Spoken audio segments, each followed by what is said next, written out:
আসসালামু আলাইকুম। প্রিয় দর্শক, অন্য মঞ্চের আলাপচারিতায় আপনাদের সকলকে আমন্ত্রণ জানাচ্ছি। সাংবাদিক ও কলামিস্ট আমিন আল রশিদ আজ আমাদের অতিথি হিসেবে আছেন। আমরা ওনার সঙ্গে সমসাময়িক রাজনৈতিক বিভিন্ন প্রসঙ্গ নিয়ে কথা বলতে চেষ্টা করব। জনাব আমিন আল রশিদ, আপনাকে আমাদের অনুষ্ঠানে স্বাগত জানাচ্ছি। জি কামাল ভাই, ধন্যবাদ। আহ, আমিন আল রশিদ, আপনি নিশ্চয়ই খেয়াল করেছেন গত কয়েকদিন ধরেই আমাদের রাজনীতি কিন্তু আবর্তিত হচ্ছে আমাদের ডক্টর ইউনূস যে ব্রিটেন সফর করলেন, সেই সফরে কার সঙ্গে দেখা করলেন, অথবা কার সঙ্গে দেখা করতে পারলেন না, অথবা দেখা করার পর কি পেলেন, জাতি হিসেবে আমরা কি পেলাম, এইসব বিষয় নিয়ে আহ আপনি নিশ্চয়ই এগুলো খেয়াল করেছেন, এবং আপনার নিজের নিজের কিছু মূল্যায়ন আমি বিভিন্ন জায়গায় দেখেছি। তো আপনার সব মিলিয়ে যে কি হলো আমাদের, মানে এই সফরটাতে আমাদের তো বিপুল অর্থ ব্যয় হয়েছে, তো এই এত অর্থ ব্যয় করে আমরা আসলে কি পেলাম, আপনার মূল্যায়নটা কি? আহ, আপনি সবকিছু যদি অর্থ দিয়ে বিবেচনা করেন তাহলে অনেক টাকা খরচ করেও রেজাল্ট জিরো হতে পারে, আবার খুব অল্প পয়সা খরচ করেও, একটা টেলিফোন করেও 10 টাকা খরচ করেও অনেক বড় অ্যাচিভমেন্ট হতে পারে। ফলে অর্থ দিয়ে সবসময় সবকিছু আপনি রিটার্ন নাও পেতে পারেন। আপনি যেটা ইঙ্গিত করেছেন, প্রধান উপদেষ্টা তার একটি মোটামুটি বড় সফর সঙ্গে নিয়ে যুক্তরাজ্য সফরে গেলেন, এবং অলরেডি সোশ্যাল মিডিয়া আমরা যেটা দেখলাম যে ওনারা যেই হোটেলে ছিলেন, ডরচেস্টার হোটেল, সেটি বেশ বিলাসবহুল। এবং একটা সরকার প্রধান একটা অন্য দেশে যখন যান, তিনি স্বভাবতই একটা 5 স্টার হোটেলে থাকবেন, এটি স্বাভাবিক। তার সঙ্গে অনেক লোক থাকবেন, এটিও স্বাভাবিক। এবং আমরা বিগত দিনে দেখেছি যে সরকার প্রধানের সঙ্গে শতাধিক এই সফর সঙ্গী ছিলেন, এবং অনেক পয়সা খরচ করে তারা গেছেন, এরকম আমরা দেখেছি। এবং এই প্র্যাকটিসটা বাংলাদেশে না, সারা পৃথিবীতেই আছে, যে সরকার প্রধানের সঙ্গে অনেকেই যান। বাংলাদেশে এই প্র্যাকটিসটা হয়তো অনেকের চোখে লাগে, যে আমাদের দেশে যে অর্থনৈতিক কাঠামো, মোটামুটি মধ্যবিত্ত নিম্ন মধ্যবিত্ত পর্যায়ে এই দেশের অধিকাংশ মানুষ, সেখানে সরকার প্রধানের একটি সফরে 3-3.5 কোটি টাকা আমরা খরচ করব কেন? এক। দ্বিতীয়ত কথা হলো যে এই খরচ করে আমি আউটকামটা কি পেলাম? যদি এমন হতো যে এটি একটি খুবই রাষ্ট্রীয় গুরুত্বপূর্ণ সফর, যে ব্রিটিশ সরকারের সঙ্গে দ্বিপক্ষীয় অনেক গুরুত্বপূর্ণ আলোচনা হবে হবে সেখানে অনেকের যেতে হবে, সেটি একটা আলোচনা। কিন্তু আমরা দেখলাম যে প্রধান উপদেষ্টার সবশেষ যে সফর, এটি আসলে রাষ্ট্রীয়ভাবে খুব গুরুত্বপূর্ণ সফর ছিল না আসলে। তিনি প্রধানত গিয়েছিলেন একটা পুরস্কার আনবার জন্য। সেটিও যে খুব অনেক বড় পুরস্কার তা কিন্তু না। উনি পৃথিবীর সবচেয়ে সম্মানজনক পুরস্কারের একটি, যেটি বা সবচেয়ে সম্মানজনক পুরস্কার নোবেল, শান্তিতে নোবেল পাওয়ার পরে এই যে পুরস্কারটি তিনি পেলেন, তার কাছে এটা আকাশ পাতাল পার্থক্য। ফলে এরকম একটি ছোট পুরস্কার আনতে এত একটি বড় বহর নিয়ে তিনি কেন গেলেন, এটি সমালোচনা অনেকে করছেন। আহ কিন্তু আমি একটু অন্যভাবে দেখি, যে ধরেন তিনি অনেক লোক নিয়ে গেলেন, অনেক টাকা খরচ করলেন, কি পেলেন না পেলেন সেটি একটি পলিটিক্যাল আলোচনা। কিন্তু তার বাইরে আমি মনে করি এই সফরের সবচেয়ে বড় অ্যাচিভমেন্ট, যদি আপনি বলেন, আপনি জিজ্ঞেস করলেন না কি পেলাম, আমরা যেটা পেলাম, এই সময়ের রাজনীতিতে, বাংলাদেশের রাজনীতিতে সবচেয়ে গুরুত্বপূর্ণ দুজন মানুষের একটি বৈঠক হলো। এখন বৈঠকে কি আলোচনা হলো, ওনাদের একান্তে প্রধান উপদেষ্টা এবং তারেক রহমান একান্তে 40 মিনিট 45 মিনিট কি কথা বলেছেন, আমরা তো সেটা জানি না আসলে। এটা জানা সম্ভব না, কারণ ওনারা এই একান্ত আলোচনায় হয়তো রাষ্ট্রের অনেক গুরুত্বপূর্ণ ইস্যুতে কথা বলেছেন, ভবিষ্যৎ রাজনীতি, ভবিষ্যৎ সরকার কাঠামো, ইভেন ব্যক্তিগত অনেক বিষয়ে নিশ্চিত তারা আলোচনা করেছেন, যা সব আমরা জানবো না। কারণ এটা খুব স্বাভাবিক, দুটি দেশের সরকার প্রধান কিংবা দুটি রাজনৈতিক দলের প্রধান অথবা দুটি বা একাধিক গোষ্ঠী যখন আলোচনা করে, সেখানে অনেক এজেন্ডা থাকে, অনেক বিষয় থাকে, ঘন্টার পর ঘন্টা আলোচনা হতে পারে। কিন্তু মিডিয়ার সামনে তারা সব কিন্তু কথা বলেন না, সেখান থেকে জিসটা বলেন, সামারিটা বলেন, যে এই হয়েছে। ফলে আমরা কোনোদিনই হয়তো জানতে পারবো না যে ওই 1 ঘন্টায় বা পৌনে 1 ঘন্টায় সত্যি সত্যি এই দুজনের মধ্যে কি আলোচনা হয়েছে। কিন্তু ভালো দিক যেটা আমি মনে করি, যে এই সময়ের বাংলাদেশের সবচেয়ে গুরুত্বপূর্ণ দুটি ক্যারেক্টার আমরা যদি বলি, প্রফেসর ইউনূস সরকার পক্ষে, এবং রাজনীতিতে সবচেয়ে গুরুত্বপূর্ণ ক্যারেক্টার নিশ্চিত তারেক রহমান। তাহলে এই দুজন সবচেয়ে গুরুত্বপূর্ণ ব্যক্তি যখন একটা বৈঠক করলেন, সেটা লন্ডনের একটা হোটেলে হোক কিংবা অন্য যেখানে, ইভেনে বৈঠকটা যদি লন্ডনে না হয় নাইজেরিয়ায় হতো, ঢাকায় হতো, আহ একই কথা। অর্থাৎ দুজন দুজন মানুষের বসাটা খুব জরুরি ছিল। বৈঠকটা কেন লন্ডনে হলো? বিকজ তারেক রহমান লন্ডনে থাকেন, উনি বাংলাদেশে আসছেন না, আসতে পারছেন না, হোয়াট এভার উত্তর যাই হোক না কেন। আচ্ছা, একটা কথা এই বলি, আমি এই প্রসঙ্গে একটা কথা বলি আপনাকে, যে দেখেন, আমি যদি অন্যভাবে ধরি, দুইজনই কিন্তু খুব গুরুত্বপূর্ণ ব্যক্তি। তারেক রহমান দেশের বৃহত্তম রাজনৈতিক দলের নেতা, আর উনি সরকার প্রধান।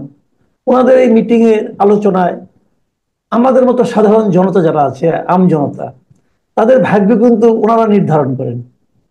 তো এটা কি একজন সাধারণ মানুষ হিসাবে আপনার কাছে মনে হয় না যে ওনারা দুজনে আমাদেরকে বঞ্চিত করলেন? বঞ্চিত করলেন কি অর্থে, সেটা আমি আমার অবস্থানটা বলি। সেটা হলো, 10 মাস হয়ে গেছে হাসিনা সরকারের বিদায় হয়েছে। 10 মাসের মধ্যে আমরা তারেক রহমানকে একদিনের জন্য দেশে পেলাম না। তো উনি বললেন যে উনি আসতে পারছেন না। কেন আসতে পারছেন না সে কারণটাও জানলাম না। এবং আমাদের সরকার প্রধান তাহলে না আসতে পারার পিছনে আমি সরকারের এই ব্যর্থতা দেখি।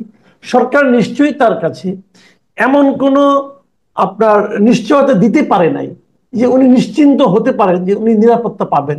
এটা যদি নিরাপত্তার কারণ হয়, সেখানে আমি সরকারকেও দায়ী করব।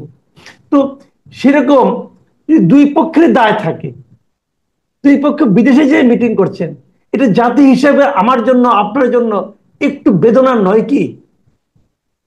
না কামাল ভাই, আমি সেটা মনে করি না এই কারণে যে আপনি দেখবেন এই বৈঠকের পরে স্বরাষ্ট্র উপদেষ্টা কিন্তু পরিষ্কার করে বলেছেন যে তারেক রহমান, না এটা বোধহয় বৈঠকের আগেই স্বরাষ্ট্র উপদেষ্টা বলেছেন, লন্ডনে আগে থাকা বলেছেন। অবস্থায় প্রধান উপদেষ্টা, যে তারেক রহমান চাইলে যে কোনো সময় দেশে ফিরতে পারেন, এবং তারেক রহমানের আইনজীবীরা বারবার বলেছেন যে আইনত কোনো বাধা নাই। তো আইনত বাধা যদি না থাকে, স্বরাষ্ট্র উপদেষ্টা যার হাতে মূলত সিকিউরিটি দেওয়ার দায়িত্ব, তিনিও যখন বলেন যে তিনি চাইলে আসতে পারেন, তাহলে কিন্তু এখন দেশে আসবার বলটা তারেক রহমানের কোর্টে। এখন যদি তারেক রহমান এই সরকারের স্বরাষ্ট্র উপদেষ্টা যখন বলেছেন যে আসতে পারেন, তাহলে এখানে রাষ্ট্রের সর্বোচ্চ যিনি দায়িত্ব, সিকিউরিটি এনশিওর করবার দায়িত্বে, তিনি এই কথা বলবার পরে তারেক রহমান যদি না আসেন, সেটা কিন্তু তারেক রহমানের সিদ্ধান্ত। এখন কেন তিনি আসতে পারছেন না, তার কাছে অনেকগুলো কারণ আছে। আমি একবার একটা লেখায় অন্তত 9টা কারণ লিখেছিলাম, যে সব আমি সম্ভাব্য লিখেছি, সম্ভাব্য কারণ। তার মধ্যে এর বাইরেও নিশ্চয়ই আরো একটা দুইটা কারণ আছে যা আমরা জানি না, অথবা জানলেও আপনাকে আমি সতে বলবো না, বলতে পারবো না, কোথাও লিখতে পারবো না, হতে পারে এরকম। তাহলে আমি মনে করি যে তারেক রহমান নিশ্চয়ই দেশে আসতে পারতেন। মানুষের মনে একটা প্রত্যাশা ছিল, ধারণা ছিল যে তিনি হয়তো 6 আগস্টই দেশে আসবেন। 5ই আগস্ট যখন আওয়ামী লীগের পতন হলো, 6 আগস্টে তিনি যদি এয়ারপোর্টে নামতেন, কয়েক লক্ষ মানুষ তাকে রিসিভ করতো, এরকম ন্যারেটিভ আছে। তারপরেও তিনি কেন এলেন না? অনেকে মনে করেন যে একজন রাজনীতিবিদের জীবনে ঝুঁকি তো থাকবে। ধরা যাক তিনি এয়ারপোর্টে নামার সঙ্গে সঙ্গে অ্যারেস্ট হবেন, ধরা যাক হাইপোথেটিক্যালি, তাহলে কি তিনি দেশে আসবেন না? ধরা যাক তার জীবনের ঝুঁকি আছে, তিনি কি আসবেন না?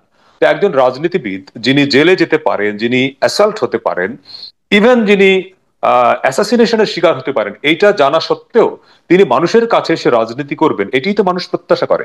এই রিস্কটা তো তাকে নিতে হবে। একজন পলিটিশিয়ান তো এই রিস্কের মধ্যে সারাক্ষণ থাকেন।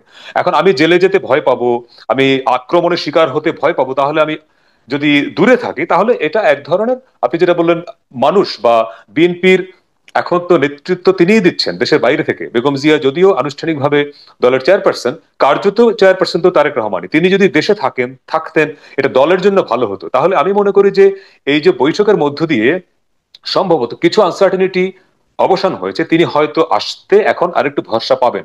কিন্তু তারপরেও তিনি না আসা পর্যন্ত আমরা বলতে পারবো না, কারণ হয়তো এমন কিছু ঘটনা আছে, হয়তো এমন কিছু অনিশ্চয়তা বোধ তারেক রহমান হয়তো অনুভব করেন, যেটা কাটার আগ পর্যন্ত তিনি আসতে চাচ্ছেন না বা আসতে পারছেন না। এটা হতে পারে এক। দ্বিতীয়ত কথা হচ্ছে যে দুজন মানুষ, দুজন রাজনৈতিকভাবে গুরুত্বপূর্ণ মানুষ দেশের বাইরে বৈঠক করলেন, এটি বেদনার কিনা আমি সেটা মনে করি না। কারণ বৈঠক হতে পারে, দেশের মধ্যে বৈঠক হতে পারে। বাংলাদেশের রাজনীতি সবসময় যে বাংলাদেশের মধ্যে বসে নিয়ন্ত্রিত হয়, নির্ধারিত হয়, তা তো না। এটা বহু বছর ধরে আমরা দেখছি যে বাংলাদেশের অনেক গুরুত্বপূর্ণ ডিসিশন দেশের বাইরে থেকে হচ্ছে। ইভেন জুলাই অভ্যুত্থানে যে ঘটনাটা বাংলাদেশে ঘটলো, সেখানে কি বাইরে থেকে অনেকের ইনভলভমেন্ট সেখানে ছিল না? বাইরের শক্তির ইনভলভমেন্ট ছিল না? সেটা পজিটিভ অর্থে বলেন, নেগেটিভ অর্থে বলেন, ছিল তো। বাংলাদেশ জিওপলিটিক্যালি এমন গুরুত্বপূর্ণ একটা জায়গায় আছে যে এইখানে বে অফ বেঙ্গলের কারণে ভারতের এখানে ইন্টারেস্ট যেমন আছে, পাকিস্তানের আছে, একই সঙ্গে বৈশ্বিক পরাশক্তি চায়না এবং আমেরিকার ইন্টারেস্ট আছে এখানে। ফলে এইখানে দুজন নেতা বা দুটি পলিটিক্যাল পার্টি কি আলোচনা করে না করে, তার বাইরেও এই পরাশক্তিগুলো কি ভাবে, তাদের বডি ল্যাঙ্গুয়েজ কি, তাদের স্বার্থ কি, তাদের ইন্টারনাল কনফ্লিক্ট কি, এগুলোর উপরে অনেক কিছু নির্ভর করে। সুতরাং দেশের বাইরে বৈঠক হওয়াটাকে আমি খারাপ কিছু মনে করি না। ঠিক আছে, বৈঠক বৈঠক, হলো। জি। বৈঠক হুম। বৈঠক কেন ভালো মনে করছেন, এটা তো আমার কোনো আপত্তি নেই। ঠিক আছে, জি। বৈঠক হলো। বৈঠক থেকে যে আউটকামটা আমরা পেলাম, যে হুম। যৌথ ঘোষণাটা, সেই ঘোষণাটা থেকে যেমন অনেকে বলছেন এখন, দুটো পয়েন্ট আমি দেখলাম। একটা হলো যে ফেব্রুয়ারিতে নির্বাচনের ডেট নিয়ে আমাদের যেখানে যে রাজনৈতিক দলগুলো আছে তাদের প্রতিক্রিয়া, তারা বলছে এটা ভালো, তাদের কোনো আপত্তি নাই।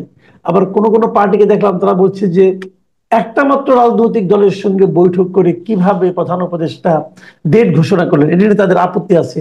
তো যাই হোক, এই সব মিলিয়ে তো আপনি এই যৌথ ঘোষণা দেখার পর আপনার কি মনে হলো? আমরা কি তাহলে ফেব্রুয়ারিতে নির্বাচন পেতে যাচ্ছি, নাকি সেখানেও আপনার সন্দেহ আছে? না, ফেব্রুয়ারিতে নির্বাচন হবে এই কথা তো প্রধান উপদেষ্টা বলেন নাই, বা এটা যৌথ বিবৃতিতেও এটা কিন্তু নাই।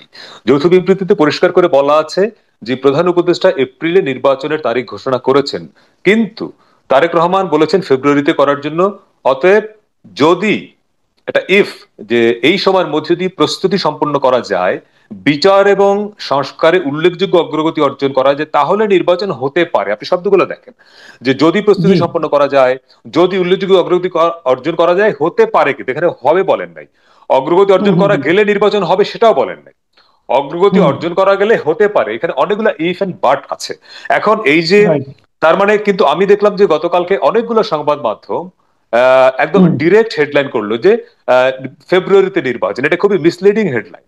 ফেব্রুয়ারিতে নির্বাচন এটা রাইট। বলেন নাই কোথাও, এটা হবে হতে পারে। অর্থাৎ ইফ অ্যান্ড জি। বাট, যদি সংস্কারে অগ্রগতি হয়, যদি বিচারে উল্লেখযোগ্য অগ্রগতি হয়।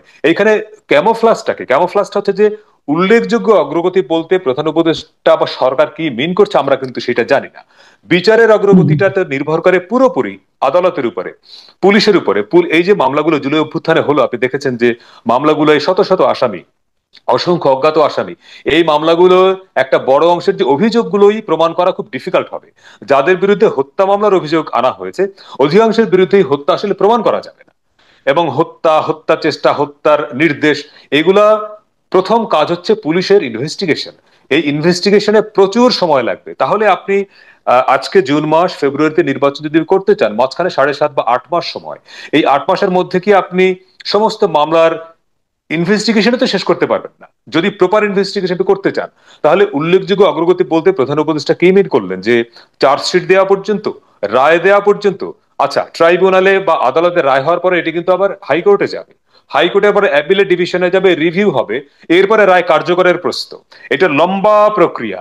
জুলাই অভ্যুত্থানে যতগুলো মামলা হয়েছে, শুধুমাত্র ট্রাইব্যুনালের মামলাগুলো আপনি যদি সমাধান করতে চান, বিচার শেষ করতে চান, সেটাও আমার ধারণা স্বাভাবিক প্রক্রিয়ায় যদি চলে, যদি সরকার বিচার বিভাগের উপরে হস্তক্ষেপ না করে, প্রেসার না দেয়, তাহলে এই বিচার প্রক্রিয়া ফেব্রুয়ারির মধ্যে শেষ হওয়া খুব কঠিন।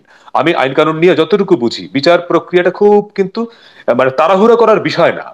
ফলে আপনি যদি তাড়াহুড়া না করেন, তাহলে জুলাই অভ্যুত্থানের এই বিচারের একটা উল্লেখযোগ্য অগ্রগতি কি করে ফেব্রুয়ারির মধ্যে আপনি অর্জন করবেন? যদি ফেব্রুয়ারির মধ্যে অর্জন আপনি করতে না পারেন, তাহলে কি তখন প্রধান উপদেষ্টা বা সরকার বলবে যে বিচারে উল্লেখযোগ্য অগ্রগতি হয় নাই, অতএব ফেব্রুয়ারিতে ইলেকশন হবে না? নাম্বার দুই, সংস্কারে উল্লেখযোগ্য অগ্রগতি। সংস্কারের পুরো দায়িত্বটা কিন্তু সরকারের উপরে। আপনি সংস্কার কোথায়, কতটুকু, কি করবেন, আমরা কিন্তু এখনো পরিষ্কার না। 11টা সংস্কার কমিশন, আমি একটা হিসাব করে দেখলাম যে 3,300 বা 3,000 বা 3,500 পৃষ্ঠা বোধ হয় 11টা কমিশনের প্রতিবেদন। বিরাট ডকুমেন্ট এবং শত শত সুপারিশ। এখান থেকে সব সুপারিশের ব্যাপারে পলিটিক্যাল পার্টিগুলো একমত হয় নাই। এখান থেকে যদি 100 সুপারিশের ব্যাপারেও রাজনৈতিক দলগুলো একমত হয়, তাহলে সেই 100 সুপারিশের মধ্যে আপনি অগ্রাধিকার ভিত্তিতে কয়টা সুপারিশ ফেব্রুয়ারির মধ্যে বাস্তবায়ন করবেন, সেইটা কি রোডম্যাপ করেছেন? সেই তালিকাটা হয়েছে? আচ্ছা, এই যে 11টা কমিশনের রিপোর্ট নিয়ে কিন্তু আলোচনা হয়নি। জাতীয় ঐকমত্য কমিশনের যে ডিসকাশন হচ্ছে, প্রথম দফায় শেষ হলো, দ্বিতীয় দফা চলছে, সেখানে কিন্তু সব জি। কমিশনের রিপোর্ট নাই। তাহলে যেই যেই কমিশনের রিপোর্ট নিয়ে আপনি আলোচনা করছেন না, সেই কমিশনের রিপোর্ট গুলো বা সুপারিশ গুলো বাস্তবায়ন কি করে হবে? এটা কি উইদাউট ডিসকাশন আপনি বাস্তবায়ন করে দিবেন? তাহলে এই জায়গাটা আরেকটা আমার কাছে জটিলতা মনে হয়, যে আসলে সরকার কোথায় কি সংস্কার করতে চায় এটা পরিষ্কার না। সংস্কার মানিত শুধু সংবিধান সংস্কার না, সংস্কার মানিত নির্বাচনী আইন পরিবর্তন না। সংস্কারের একটা বড় জায়গা পুলিশ, পুলিশ রিফর্ম। জি। সংস্কারের একটা বিরাট জায়গা সরকারি প্রতিষ্ঠান। সংস্কারের একটা বিরাট জায়গা হচ্ছে অর্থনৈতিক সংস্কার। তাহলে এই গত 10 মাসে আপনি দেশের অর্থনৈতিক কি সংস্কারটা করলেন? গত 10 মাসে পুলিশের আপনি কি সংস্কার করেছেন? গত 10 মাসে আপনি সরকারি একটা অফিসেও কি কোনো ইতিবাচক পরিবর্তন হয়েছে, যে হ্যাঁ, এখন থেকে ভূমি অফিসে গেলে ঘুষ ছাড়া কাজ হয়, বা তিতাসে, বা নাগরিকের সবচেয়ে সরাসরি মানে স্বার্থ যেখানে, সেবাদানকারী প্রতিষ্ঠানে কোথাও গেলে মানুষ আগে 5ই আগস্টের আগে ঘুষ দিত, 5ই আগস্টের পরে ঘুষ দেয় না, এটা কেউ বলতে পারবে? তাহলে যদি তাই হয় তাহলে আপনি কোথায় সংস্কারটা করবেন? এখন যদি ফেব্রুয়ারির মধ্যে এই স্পেসিফিক না হয় যে আমরা এই 20টি জায়গায় এই 20টি প্রতিষ্ঠানে সংস্কার করব এবং সংস্কারগুলো হচ্ছে এই, সেটা যদি শেষ না হয় তাহলে কি আপনি গিয়ে ডিসেম্বরে জানুয়ারিতে গিয়ে বলবেন যে আমাদের সংস্কারের কাঙ্ক্ষিত কি লক্ষ্য অর্জন হয় নাই, অতএব নির্বাচন হবে না? তাহলে তাহলে বোঝা যাচ্ছে আপনি পুরো জিনিসটাতে মধ্যে এক ধরনের অস্পষ্টতা লক্ষ্য করছেন। যদি এই পুরোপুরি অস্পষ্টতা অস্পষ্টতা লক্ষ্য বজায় করছি থাকে, আমি। হুম। তাহলে আপনি তাহলে কিসের উপর ভিত্তি করে বিএনপি নেতৃবৃন্দ সম্পূর্ণ সন্তুষ্ট হলেন? আমি এটা বুঝতে পারছেন, আপনি বুঝতে পারছেন? যেমন আমির খসরু মাহমুদ কিন্তু বলেছেন উনি সম্পূর্ণ সন্তুষ্ট। এইটা একটা কারণ হতে পারে। একটা কারণ হতে পারে এই যে আপনি খেয়াল করবেন গত কয়েক মাস ধরে এই যে অন্তর্বর্তী সরকারটি গঠিত হলো তো অভ্যুত্থানে নেতৃত্ব দানকারী সকল দলের সমর্থনে, সেখানে বিএনপি সবচেয়ে বড় স্টেক হোল্ডার ছিল। কিন্তু আমরা যেটা দেখলাম যে 5ই আগস্ট মানে 8ই আগস্ট সরকার গঠনের পরেই কিছুদিনের পরে বা 1-2 মাস পর থেকেই বিএনপির সঙ্গে তাদের দূরত্ব ধীরে ধীরে বাড়ছিল, এবং যেটিকে বেশ প্রকাশ্য হলো নির্বাচনের তারিখ ইস্যুতে। যখন প্রধান উপদেষ্টা বলা শুরু করলেন যে ইলেকশনটা ডিসেম্বর থেকে জুনের মধ্যে হবে, মাঝখানে 6 মাস গ্যাপ, তখন বিএনপি বলা শুরু করলো যে এটা স্পেসিফিক রোড ম্যাপ দেন। অর্থাৎ নির্বাচনের তারিখ ইস্যুতে বিএনপির সঙ্গে মূলত সরকারের দূরত্বটা তৈরি হতে থাকলো। যখন এটি 6ই আগস্ট গত 6ই জুন প্রধান উপদেষ্টা জাতির উদ্দেশ্যে ভাষণে এটিকে কমিয়ে নিয়ে এলেন যে এপ্রিলের প্রথমার্ধে, অর্থাৎ 2 মাস কমালেন, তখন বিএনপির সঙ্গে দূরত্ব আরেকটু কমলো। এবং বিএনপি ছিল ডিসেম্বর, প্রধান উপদেষ্টা বললেন এপ্রিল, তাহলে মাঝখানে ব্যবধান আরো 4 মাস। তাহলে এই মিটিং এর ফলে আরো 2 মাস কমে গেল, কিন্তু ডিসেম্বর এপ্রিলে মাঝামাঝি একটা হলো, ফেব্রুয়ারির দ্বিতীয়ার্ধের মধ্যে অর্থাৎ 17-18 তারিখ সম্ভবত রোজা শুরু হবে, তাহলে 12 তারিখ 8 তারিখ এরকম কেউ কেউ সম্ভাব্য তারিখ বলছেন। বিএনপি সন্তুষ্টি জায়গাটা হচ্ছে এই, আমি যেটা বুঝি, সরকারের সঙ্গে নির্বাচন ইস্যুতে যেই দূরত্বটা তৈরি হচ্ছিল সেই দূরত্বটা অনেকটা কমানো গেছে। কেননা আমরা যেটা ভাবছিলাম বা শুনছিলাম যে বিএনপি হয়তো কোরবানির ঈদের পরে নির্বাচনের সুনির্দিষ্ট রোডম্যাপের দাবিতে, অর্থাৎ ডিসেম্বরের মধ্যে নির্বাচনের দাবিতে মাঠে নামবে।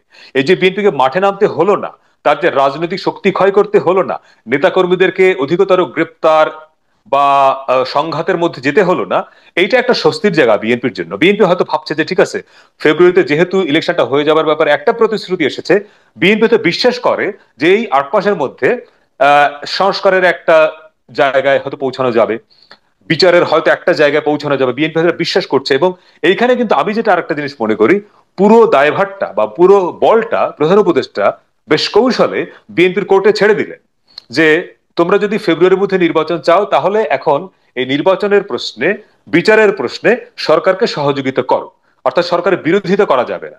তাহলে নির্বাচন যাতে দ্রুত আমরা যদি চাই, তাহলে সংস্কার যাতে কোথায় কোথায় সংস্কার চায়, সরকার যা যা চায়, বিএনপি যাতে মোটা দাগে সেখানে বিরোধিতা না করে, বিচারের প্রসেস নিয়ে বিএনপি যাতে বেশি বিরোধিতা না করে।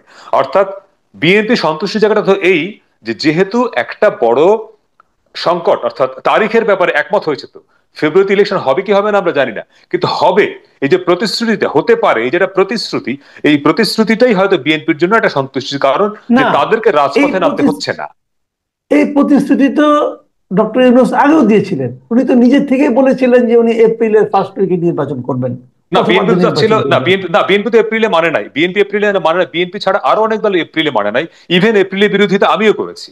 এপ্রিল মাস নির্বাচনের মাস তো না, এপ্রিল মাস তো মাধ্যমিক পরীক্ষা হবে, গরম থাকবে, রোজার মধ্যে ইলেকশন ক্যাম্পেইন করতে হবে, এটা অ্যাবসার্ড আইডিয়া।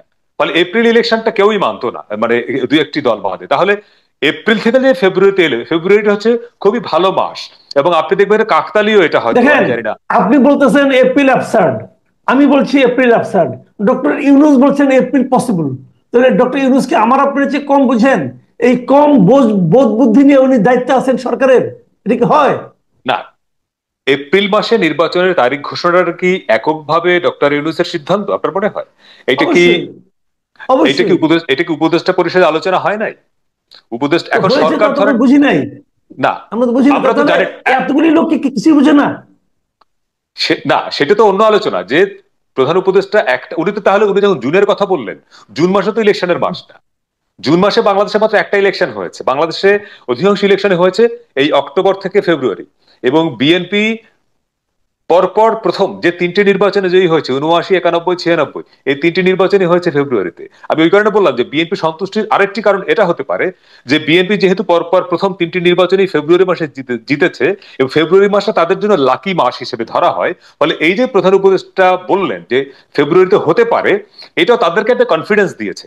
এখন এপ্রিলে প্রধান উপদেষ্টা নির্বাচনের তারিখ যে ঘোষণা করেছেন, কেন করেছেন এই ব্যাখ্যাটা উনি ভালো বলতে পারবেন। এমনও হতে পারে উনি হয়তো জুন থেকে একটু পিছিয়ে এলেন, যে ঠিক আছে আরেকটু ডিবেট হোক, আরেকটু আলোচনা হোক, আবার একটু সরা যাবে। হ্যাঁ, এখন তো আপনি হয়তো প্রশ্ন করতে পারেন তাহলে আরেকটু ধাক্কা দিলে কি ডিসেম্বরে আসবে? আমি জানি না। তো না, তা তো আসবে না, কারণ তা আসবে আমরা না, আমরা যেহেতু কিন্তু এগ্রি যৌথ করে ঘোষণায় দেখেছি, আমরা কিন্তু যৌথ ঘোষণায় দেখেছি যে মেনে ফেব্রুয়ারির নিয়েছে। প্রস্তাবটা কিন্তু না না মেনে না, ফেব্রুয়ারির প্রস্তাবটা কিন্তু তারেক রহমানই দিয়েছেন। তারেক রহমানই দিয়েছেন। এবং ফেব্রুয়ারির আমি আলোচনাটা, ওভারঅল দেখেছি। রাইট, ফেব্রুয়ারির আলোচনাটা নতুন না। ফেব্রুয়ারির আলোচনা কিন্তু প্রথম আসে কিন্তু সেনাপ্রধানের কাছ থেকে। গত বছরের সেপ্টেম্বরে সেনাপ্রধান যখন রয়টার্সকে ইন্টারভিউ দেন, তিনি বলেছিলেন যে তিনি মনে করেন যে এই সরকার 18 মাস থাকবে, তারপরে একটা রাজনৈতিক সরকার বা নির্বাচিত সরকার ক্ষমতায় আসবে, সে পর্যন্ত তিনি সরকারকে সহযোগিতা সমর্থন করবেন। তার জি সেই 18 মাসও হয় কিন্তু ফেব্রুয়ারিতে। এবং জামায়াত ইসলামী কিন্তু প্রথমে বলেছিল ফেব্রুয়ারির মধ্যে ইলেকশন হলে ভালো হয়, রোজার আগে। ফেব্রুয়ারি বলে নাই, বলেছে রোজার আগে, সেটাও কিন্তু ফেব্রুয়ারি।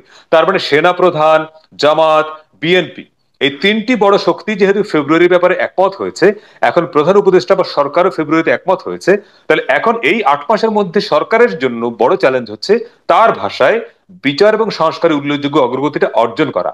বিএনপির রেসপন্সিবিলিটি হচ্ছে এইটাকে অ্যাচিভ করতে অ্যাসিস্ট করা, যে আপনাকে অবশ্যই এটাকে যাতে লেন্দি না হয়, যে এই অজুহাত তৈরি সরকার না করতে পারে যে না আমি বিচারে উল্লেখযোগ্য অগ্রগতি অর্জন করতে পারি নাই, সংস্কার অর্জন করতে পারিনি। তাহলে বিএনপির দায়িত্ব হবে সরকারের কাছ থেকে এই প্রতিশ্রুতিটা আদায় করা যে আপনি আসলে কি করতে চান, কতটুকু সংস্কার করতে চান, বিচারের কোন স্টেজ পর্যন্ত আপনি মনে করেন উল্লেখযোগ্য অগ্রগতি, চার্জশিট জি দেওয়া পর্যন্ত।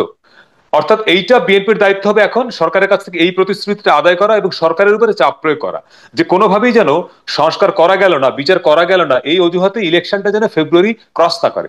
ফেব্রুয়ারি ক্রস করলে ইলেকশনটা লম্বা সময়ের জন্য ঝুলে যাবে। ফলে বিএনপিকে এইখানে সরকারের উপরে চাপ প্রয়োগ করতে হবে, যাতে করে সরকার কোনোভাবেই কোনো অজুহাত তৈরি করতে না পারে।